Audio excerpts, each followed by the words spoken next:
Good morning, Ohana. So when Katie and I were engaged, we went through some premarital counseling, which I always suggest because it's really, really good. You get some good insights from someone who has lived it a little bit. And so when we went, one of the pieces of advice that I remember that Katie and I still use to this day is, our preacher, he told us, he said, hey, what you're going to have to constantly do is as you go through life, you're going to fight, things are going to come up. Here's what you need to do. You need to remind each other, I am on your team. And he says, anytime that happens, like you can get in arguments and it's going to be over something silly. It could be over something big. But what happens when two people argue is that they start to think, well, I have to show that I'm right. They're working against me. And this is what causes these rifts and these conflicts. So he says, listen, just look at each other like, whoa, hold on. We're on the same team. We're trying to work through this together. So this is something that we continue to do even to this day. And we always got to do that to remind each other we're on the same team. But the thing is that it's taken a little bit of a different angle here because now with the kids, there's added stress. So there is a lot more of that needing to remind like, hey, we're on the same team. Like one time I believe it was a Sunday morning. We were trying to get ready and trying, and you know how it is when you have kids, that the kids are coming in and out and they're like, oh, I need my hair done. What about breakfast? I don't like these clothes. And they're arguing and Katie and I are arguing. So we're going back and forth like someone's got to take care of the kids. Well, the other one's got to get ready. I'm like, well, I got to go. And then we're going back and forth. And finally I look at Katie and I'm like, Katie, hold on. Katie, we're on the same team. I am not the enemy. The children are the enemy. I was like, they're the ones causing all this stress and anxiety. So she's like, you're right. You are right. It's the kids. And so we formulate a plan. And then I tell, okay, I'll go out there and I'll deal with the kids. You just finish getting ready. So I heroically, I might add, throw myself into enemy territory. And I give the children everything they do not want on purpose. I want my hair braided. You're getting a ponytail. I don't want to wear this dress. Fine, you're going to wear this uglier dress. I want candy for breakfast. You're going to have a piece of toast without butter and you're going to like it. I'm telling you, I had to do what I had to do, but I threw myself out there and I did all those things and I became the ultimate enemy to the kids so Katie could finish getting ready. Because Katie and I are on the same team. We're the two that are united. We don't negotiate with terrorists. We don't give up without a fight. We will not be defeated. Let us close in prayer. I don't know what else needs to be said. No, I'm kidding. Still got another 40 minutes. Jim asked for a long sermon today. Well, of course, I'll tie all this in. Let's go ahead and pray for real. Dear Heavenly Father, thank you so much for today. Thank you for this opportunity to be here in your house and to be able to look into your word. And I ask that as we continue, because look at this story in Exodus and the things you did through your servant Moses for your people, that we will continue to see what you did then and know that you are still the same God who is with us today, and that we'll be able to continue to apply the principles and the lessons learned so we can continue to be your people today the way you want us to be, Lord. I ask that you will just continue to be with us for the sermon, through the rest of service, and that everything we do bring you honor and glory. In your name I pray, amen. So this morning, what we're going to do, we're going to take a look at two stories in Exodus. Two stories that are going to pretty much come down to the same bottom line, but it's going to show what happens if things are handled differently. And if you remember, the Israelites right now, they're in the wilderness, and what I pretty much just called just rehab, right? There's a lot of things that got to get worked out of them. And so these two stories, when you just kind of read through it, may seem unrelated at first glance, but again, they're going to try to communicate the same bottom line. So we're going to start in Exodus 17, starting in verse 1. It says, all the congregation of the sons of Israel journeyed by stages from the wilderness of Sin, according to the command of the Lord, and camped at Rephidim. And there was no water for the people to drink. Therefore the people quarreled with Moses and said, give us water that we may drink. And Moses said to them, why do you quarrel with me? Why do you test the Lord? But the people thirsted there for water, and they grumbled against Moses and said, why now have you brought us up from Egypt to kill us and our children and our livestock from thirst? So Moses cried out to the Lord, saying, what shall I do to these people? A little more, and they will stone me.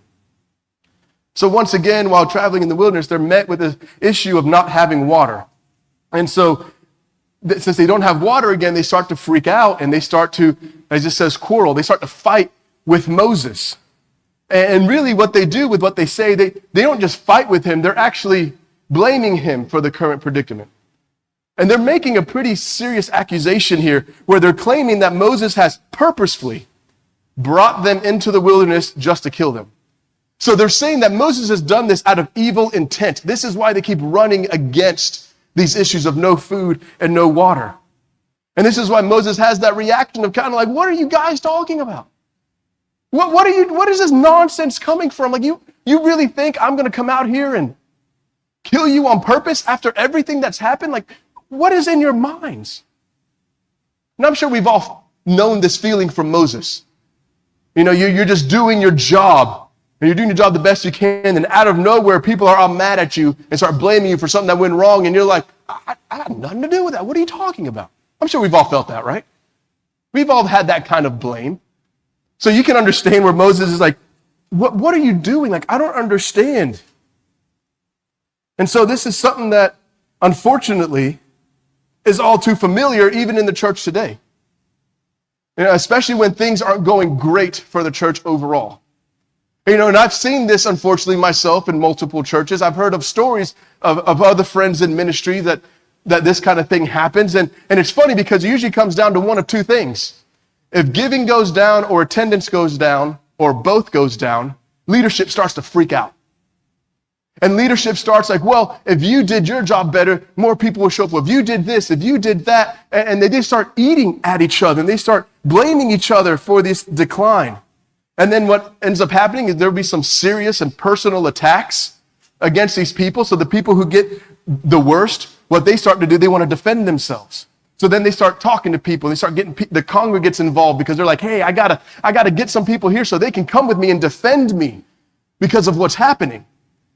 And then what ends up happening is that person who's received the most heartache and the most pain from all this ends up leaving. And when they leave, whoever they confided in ends up leaving. And then the church now has this divide. And the division has been sown, and then people leave, and it just ends up not being good for the church. And it has been divided because this division was sown amongst the leadership because leadership was faced with a real problem, a problem that needed to be addressed, but they had the wrong response. The response was to turn on each other, to quarrel and to fight, to find fault in someone else. So they ate each other alive.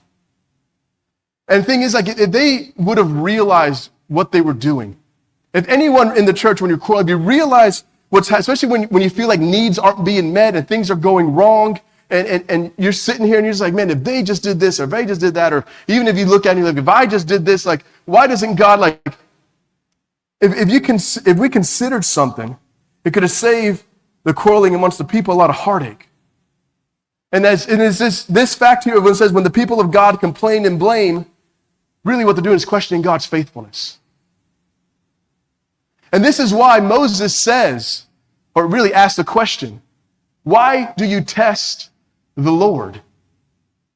This quarreling and this blaming against Moses, saying you are not meeting our needs, is testing the Lord. Because he's saying this testing of the Lord is wrong, because when you question, or in this case, test God's faithfulness, we end up setting ourselves up as a judge over God. Like saying like, oh man, if God isn't providing the way I believe he should be providing, so this is a problem. So we attack the people that are around us. And he asks this question because he wants the people to know what they are doing. Because sometimes people might think, well, if you question God's faithfulness, maybe it's harmless, but it's actually a serious accusation. Like, it's not the same as like having doubts in the moment, like, I just don't know if I believe this yet. Like, no, this is straight out saying God isn't doing his job. So that's why you're questioning, because God says, I will ever be faithful. I will ever provide. Like, I will do these things. And you're saying, but are you though, God? Are you really going to do that? So this is a serious accusation against God's character. And maybe to help us get a better picture of this, we're going to fast forward in time because we're going to show how serious God takes this kind of thing. And so we're going to fast forward. The Israelites have spent quite a bit of time in the wilderness already, and they're now come to the land of Canaan, to the promised land, and it's time to start taking the land. So Moses sends out 12 spies. And as he sends out these 12 spies, he's like, hey, go check out the land, see what it's like, report back before we launch our attack. So they go, and when they go out there, they see that the land is truly flowing with milk and honey, as God said. But then they also see, man, the cities that are there are really fortified. Huge walls, lots of guards. And not even that, the people are huge. They're massive, they're really tall, they're really jacked. So they start getting scared. They're like, how in the world are we going to do this? But there's two people who have the opposite. They look at it and they're like, man, the land is flowing with milk and honey. It's everything that God has promised us. Man, this is our time. This is our moment. Yeah, we're finally going to see the fruit of everything. We're going to see God fulfill his promises. Like, this is amazing. And so they all come back, and you have the 10 people telling everyone, we can't go. This is really, really bad. Like everything, there's just no way we can win this. And then you have Joshua and Caleb, who are the two that are like, no, guys, after everything that God has done, after everything that he has shown us, from all this time, listen, God is on our side. We have God's favor. They don't. We're going to be able to take this because God's with us. Like, God has been faithful. God has been amazing. This is something that we can do. And they tried to remind everyone of what God has done, and they tried to rally the people. But instead of believing these two men, everyone believed the other 10. And I always find it ironic that we still talk about Joshua and Caleb, but we have no idea who the other 10 are, by the way. Because these two men, they had the faith. They knew what God can do. These are the two that we continue to hear about because of their faith in God. But they listened to these 10 men, and these men, they have led the whole nation in fear. And they've led them to question if God is going to be faithful to keep his promise. God's already said this land is yours. But is God going to give it? This is scary. Maybe God can't do that. This same kind of thing. So God gets angry with them. And he's like, I'm going to wipe you all out. And then Moses says, whoa, God, hold on. These people, they're still learning. So God says, okay, I'm going to forgive them. However, there are still consequences. And this is what God has to say about this kind of thing. This is coming out of Numbers chapter 14, starting in verse 22. Surely all the men who have seen my glory and my signs which I have performed in Egypt and in the wilderness, yet have put me to the test these 10 times and have not listened to my voice, shall by no means see the land which I swore to their fathers, nor shall any of those who spurned me see it. But my servant Caleb, because he has a different spirit and he has followed me fully, I will bring into the land which he entered, and his descendants shall take possessions of it. Now the Amalekites and the Canaanites live in the valleys. Turn tomorrow and set out to the wilderness by the way of the Red Sea. The Lord spoke to Moses and Aaron, saying, how long shall I bear with this evil congregation who are grumbling against me? I have heard the complaints of the sons of Israel, which they are making against me. Say to them, as I live, says the Lord, just as you have spoken in my hearing, surely I will do to you. Your corpses will fall in the wilderness, even all of your numbered men, according to your complete number, from 20 years old and upward, who have grumbled against me. Surely you shall not come into the land which I swore to sell to you, except Caleb, the son of Jephunneh, and Joshua, the son of Nun. So this is, to me, pretty straightforward. I mean, I think we can see how serious God takes this kind of testing. This kind of testing where God says, I'm going to be faithful to you. And we still say, are you though, God? Are you really going to be faithful? I know you said it. I know you made these promises. Yes, I mean, even as God says, after everything you've seen in Egypt, after everything you've seen in Israel, like after everything we've seen God do in our lives, and we're still going to say, I don't know if God's really going to do it. And God's like, and God calls this kind of questioning evil. He says this evil congregation, it is evil to question and test God like this, because this is really just God just saying, After everything I've done, after everything you've seen, you still think I won't be faithful to keep my promises? You still don't think I'll bring you to the promised land? You still really think that? Have I ever failed you? Have I ever forgotten you? Have you not seen my mighty hand? Have I not saved you? Have I not called you my child? What more do you need until you start trusting me and stop questioning me? This is where God is just like, come on. There has to be a level of faith here. And this is showing a real lack of faith, that even though we have all this evidence, and then we still question God. We don't believe that he'll actually do what he says he's going to do. And this is where people start to get angry at each other.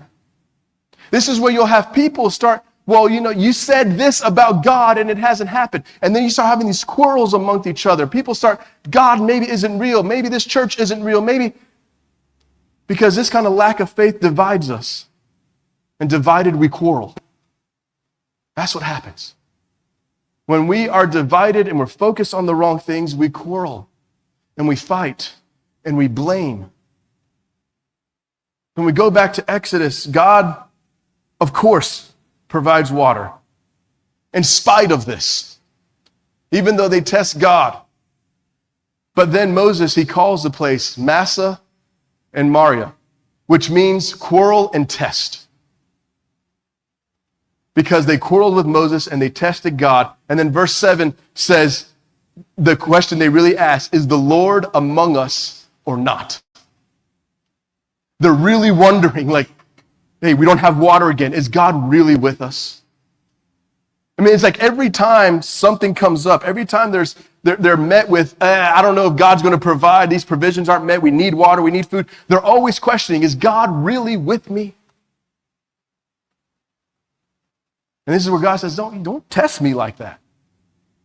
Don't question my ways. Don't question if I actually show up, especially because all I've done is show up. All I've done is been there. All I've done is show you my power and my glory. Their whole life, like, no. So now this place is remembered for their quarreling and their testing. So this story here in Exodus and the one in Numbers, it shows us what happens when there's division amongst the people, and it shows us why there are divisions. But this next story actually shows us something pretty awesome. 17, starting in verse 8. Then Amalek came and fought against Israel at Rephidim. So Moses said to Joshua, choose men for us and go out and fight against Amalek. Tomorrow I will station myself on the top of the hill with the staff of God in my hand. Joshua did as Moses told him and fought against Amalek, and Moses and Aaron and Hur went up to the top of the hill. Now, at first glance, this may seem like a really, really bad idea, right? You have these people that are quarreling and they're fighting and they don't trust God, and then now you have to take this group of people to go fight some other people. Seems like a bad idea. But what has happened is throughout their journey in the wilderness, Amalek and his people, the Amalekites, right? They're harassing the Israelites. They're trying to pick off people at the end who may be weaker. They're constantly coming in and fighting. They're essentially being massive bullies. So they're constantly fighting. So they get to the point where it's like, okay, we're going to have to defend ourselves because this is a huge problem. And see, the reason why they're doing this is because Amalek and all his people, they're the descendants of Esau. You remember Esau and Jacob, they're twins. Esau came out first. Jacob cheated Esau out of his birthright. So the people have forever held this grudge against the descendants of Jacob. So as they're going around the wilderness, they're just causing problems. They're causing problems. They're trying to take them out because they just don't like them, because they don't like what their father did, what Jacob did to Esau, right? They don't like that at all. So they launch attack after attack, and they go to defend themselves. So this is where Moses says, it's time to fight back. So Joshua, gather some men and go fight. And then Moses, Aaron, and Hur go up to the top of the hill, and he specifically says, with the staff of God.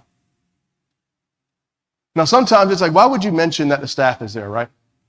It may seem weird, but remember, this staff is used to perform many miracles throughout the stories of this whole time.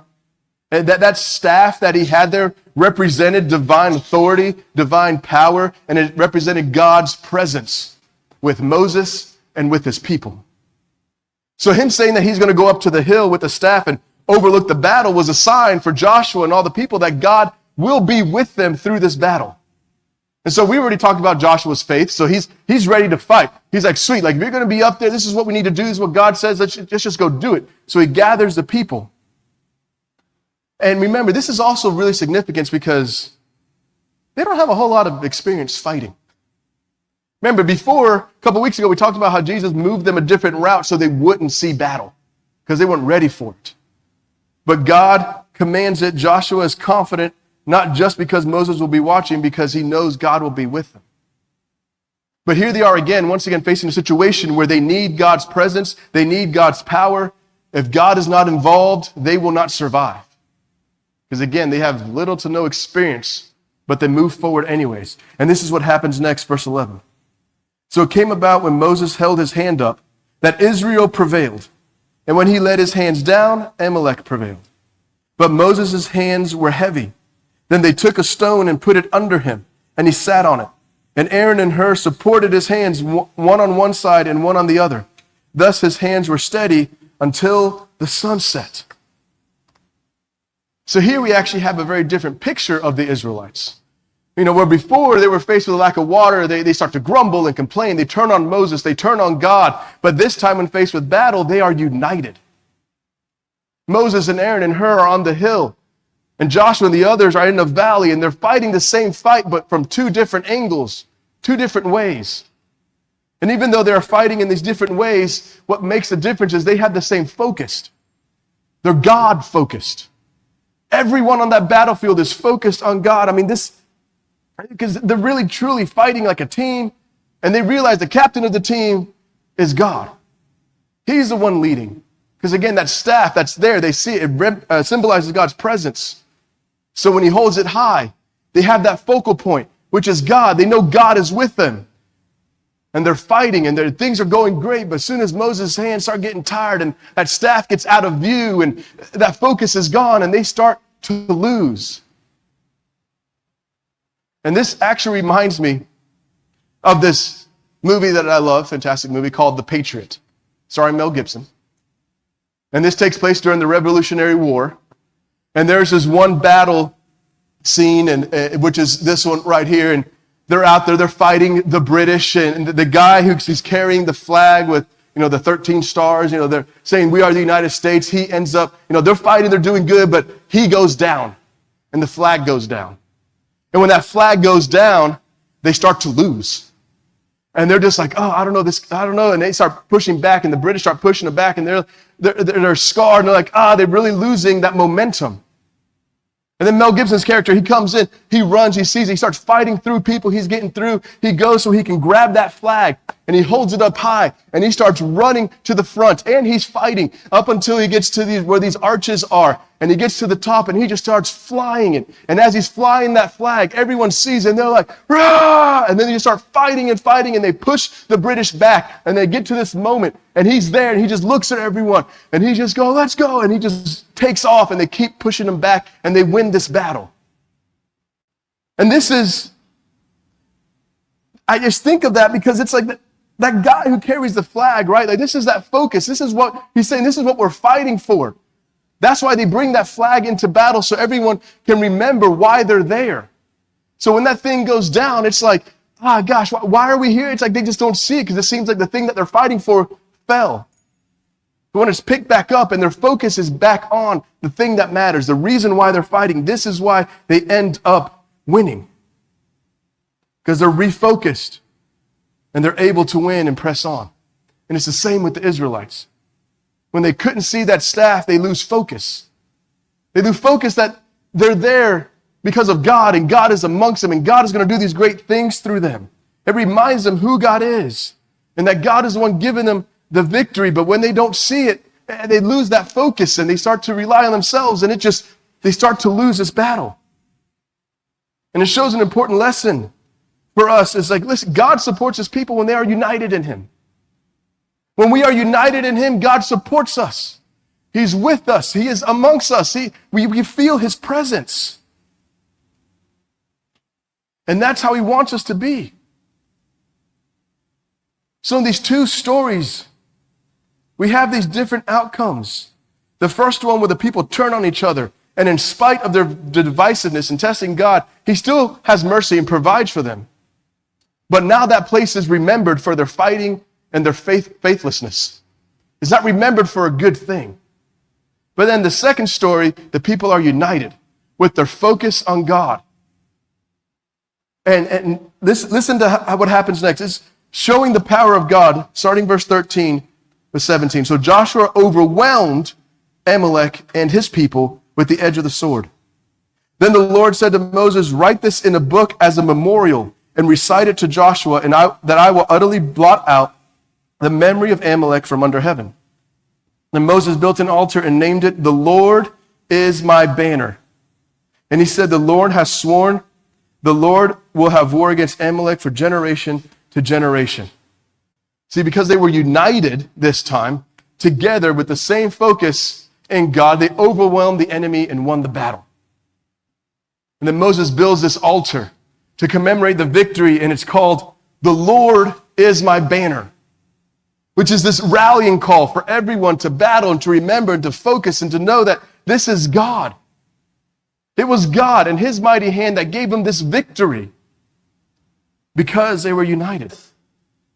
So these two stories, but really one lesson of what God expects of his people. He expects his people to be united so that we can be remembered for our victories through him instead of our failures for being divisive. You know, just like I had to tell Katie, and Katie has to tell me at times, hey, we are on the same team. We're not each other's enemies. As the people of God, we are not each other's enemies. We aren't. We need to be able to look at each other and say, we are on the same team. And being on the same team means that when someone hurts or offends or wrongs you, instead of holding a grudge or gossiping about it, go to them in love and talk to them about it. Let them know, hey, you said or did this thing, it hurt me. I just want to talk about it. Work through it. Being on the same team means that when you don't like something the church does, instead of being sour about it, go to leadership, ask questions like, can we talk this out? I just need to understand. Especially all leadership here, like we're happy to talk. Being on the same team means that we seek to understand each other. Truly understand instead of quickly placing blame and seeking faults in others. And being on the same team means being able to actually say, I'm sorry for causing hurt. Especially when hurting someone wasn't our intent. Because sometimes if it's not our intent, we feel like, well, they should get over it. No, just, hey, that wasn't my intent. I'm sorry I hurt you. I'm really sorry I hurt you. That's never what I wanted to do. Being on the same team means we do what Jesus said. Put others before ourselves, which will help all these other things I just said because we're thinking of others first. Because we have got to have the same focus, just like Moses said, the Lord is our banner. That is the flag that we wave, the flag of God, that he is in our presence. He is our banner. He is our rallying cry. We do all these things because of what God has already done. We stay united in him. So, Ohana, the Lord is our banner. We must be united so we are remembered for our victories and not our failures. We must be united for the glory of God.